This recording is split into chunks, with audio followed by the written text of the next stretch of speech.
Good morning students. 5.2ல 13th sum பார்க்க போறோம். A quadrilateral has vertices at A வந்து -4 -2, B வந்து 5 -1, C வந்து 6, 5, D வந்து -7 6 கொடுத்திருக்காங்க. Show that the midpoints of its eyes form a parallelogram அப்படின்னு சொல்றோம். 4 பாயிண்ட் கொடுத்திருக்காங்க. அதுல வந்து ஒரு வெர்டிஸ், அது வந்து இதோட வெர்டிசஸ் வந்து PQRS. இது வந்து நம்ம வந்து parallelogram அப்படின்னு சொல்லி அவங்க வந்து ப்ரூவ் பண்ண சொல்லி கொடுத்துருக்காங்க. மிட் பாயிண்ட்ஸ், அதோட மிட் பாயிண்ட்ஸ் ஆஃப் சைட்ஸ் வந்து parallelogram அப்படின்னு கொடுத்துருக்காங்க. ஆனால் நம்மளுக்கு இது Pயும் தெரியாது, Q தெரியாது, RS தெரியவே தெரியாது. அப்போ நீங்கள் இதை கண்டுபிடிக்கணும். இது மிட் பாயிண்ட் AB கண்டுபிடிச்சாக்க தான் Pயோட வேல்யூ உங்களுக்கு கிடைக்கும். மிட் பாயிண்ட் ஃபார்முலா தான் இங்கே எழுதிருக்கேன். x1 + x2/2 y1 + y2/2. இப்போ AB கண்டுபிடிக்கலாம்ல, அப்போ கண்டுபிடிச்சிங்கன்னா உங்களுக்கு Pயோட வேல்யூ கிடச்சிடும். அதேமாரி Bயும் Cயும் கண்டுபிடிச்சிங்கன்னா Qவோட வேல்யூ கிடைக்கும். அடுத்து Cயும் Dயும் கண்டுபிடிச்சா Rோட வேல்யூ, அப்போ உங்களுக்கு ஏயும் டியும் கண்டுபிடிச்சா எஸ்ஸோட வேல்யூ கிடைச்சிடும். அப்போ உங்களுக்கு PQRSோட வேல்யூஸ் கிடைச்சிடும். அதுக்கப்புறம் நம்ம என்ன பண்ணணும்னா, இப்போ நீங்கள் வந்து Pயும் Qயும் ஸ்லோப் கண்டுபிடிச்சிங்கன்னா அதே மாதிரி தான் எங்கே கண்டுபிடிக்கணும், ஆருக்கு எக்ஸ் இஸ் ஈக்குவலாக வந்ததுன்னா அது வந்து parallelogram. Mid point of it சைஸ் ஃபார்ம் parallelogram அப்படின்னு நம்ம சொல்லலாம். இப்போ ஃபர்ஸ்ட் மிட் பாயிண்ட் ஃபார்முலா தான் இங்கே சைடில் போட்டிருக்கேன். x1 x2/2 y1 y2/2. இது வந்து மெயின் ஃபார்முலா. இதை வச்சு தான் மிட் பாயிண்ட்னாலே இதுதான் மெயின் ஃபார்முலா. இதை நல்லா நீங்கள் தெரிஞ்சுக்கிட்டீங்கன்னா ஈஸியாக போட்டுடலாம். இப்போ ஏபி நம்ம கண்டுபிடிச்சா நம்மளுக்கு P கிடைக்கும். இதான் அடுத்த ஸ்டெப்பில் பார்க்க போகிறோம்.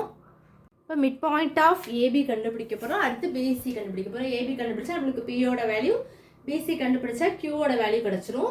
ஏயோட வேல்யூ பாயிண்ட் வந்து கொடுத்துருப்பாங்க -4 -2, பியோட value 5 -1, x1 y1 x2 y2. அப்போ P = x1 + x2/2, y1ஓட வேல்யூ ப்ளஸ் y2ஓட வேல்யூ டிவைடட் பை 2. இப்போ 5லேருந்து 4 சப்ட்ராக்ட் பண்ணிங்கன்னா 1 கிடச்சிருமா, 1/2. இதில் -2 ப்ளஸ் இன்ட்டு மைனஸ் என்னது -1/2. அடுத்து ரெண்டையும் நீங்கள் சைன் சேமாக இருந்ததுன்னா ஆட் தான் பண்ணணும். 2ல் 1 ஆட் பண்ணால் 3/2. அடுத்து மிட் பாயிண்ட் ஆஃப் பிசி, பியோட வேல்யூ 5 -1, சியோட வேல்யூ 6 5, கியூவோட வேல்யூ நம்ம கண்டுபிடிக்க போகிறோம். அப்போது நம்ம மிட் பாயிண்ட் ஃபார்முலா போட்டிங்கன்னா உங்களுக்கு என்ன கிடைக்கும், ஆட் பண்ணால் 11/2, அந்த பக்கம் 4/2 கிடைக்கும். 4/2 உங்களால் கேன்சல் பண்ண முடியும் 2 டேபிளால். ஸோ 2 போட்டிருப்பேன். 1 2 2 2 ஸோ 4 அப்படின்னு போட்டு உங்களுக்கு கியூவோட வேல்யூ கிடச்சிட்டு, இந்த பக்கம் என்ன கிடச்சிருக்கு உங்களுக்கு, பியோட வேல்யூவும் கிடச்சிட்டு.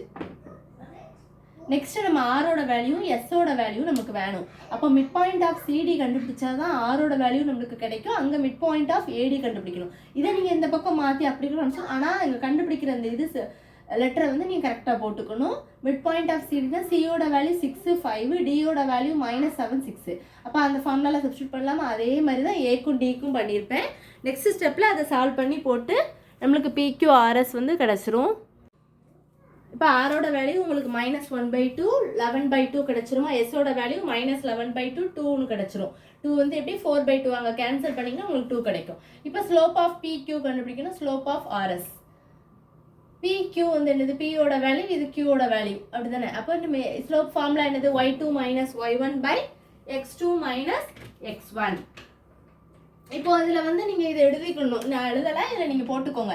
x1 இது y1, இது x2, இது y2, அதே மாதிரி அதுலேயும் போட்டுக்கோங்க. அப்போ எம்மோட வேல்யூ என்னது, y2 - y1/x2 - x1. அப்போது y2ஓட வேல்யூ வந்து என்னது உங்களுக்கு 2 கிடைக்கும். 2 - x1 y1ஓட வேல்யூ -3/2, அதனால அந்த ப்ராக்கெட்டில் போட்டிருக்கேன். டிவைடட் பை x2ஓட வேல்யூ 11/2 x1ஓட வேல்யூ 1/2. இப்போ மைனஸ் சேர்ந்தால் ப்ளஸ் ஆயிருமா, அப்போ 2 + 3/2 கிடைக்குமா. இங்கே 11/2 - 1/2 அப்படி போட்டிருக்கேன்.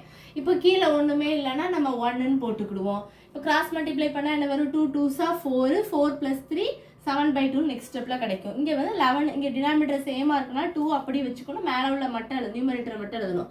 அப்போ 11 - 1. இப்போ இதே மாதிரி தான் நீங்கள் என்ன கண்டுபிடிக்க போகிறீங்க, ஸ்லோப் ஆஃப் RSக்கு கண்டுபிடிக்க போகிறீங்க. ஆரோட வேல்யூ வந்து என்னது -1/2 11/2, எஸ்ஸோட வேல்யூ வந்து -11/2 2. இப்போ அதுக்கும் அதே மாதிரி ஃபார்முலா y2 - y1/x2 - x1 ஃபார்முலாவில் அப்ளை பண்ணிங்கன்னா உங்களுக்கு இந்த ஆன்சர் வரும். இதுக்கு அடுத்து நம்ம எம்மோட வேல்யூ ஃபைனலாக எப்படி வரும் அப்படின்னா, இப்போ எம்மோட வேல்யூ உங்களுக்கு அந்த பக்கமும் 7/10, இதுவும் என்னது 7/10. அப்போ ரெண்டுமே உங்களுக்கு ஈக்குவல் ஆயிடுச்சு. அப்போ PQ வந்து உங்களுக்கு பேரலல் வந்துட்டு RS. இப்போ அதே மாதிரி தான் ஸ்லோப் ஆஃப் QRும் ஸ்லோப் ஆஃப் PSும் நம்ம கண்டுபிடிக்க போகிறோம். Qவோட வேல்யூ வந்து 11/2 2, ஆரோட வேல்யூ வந்து -1/2 11/2.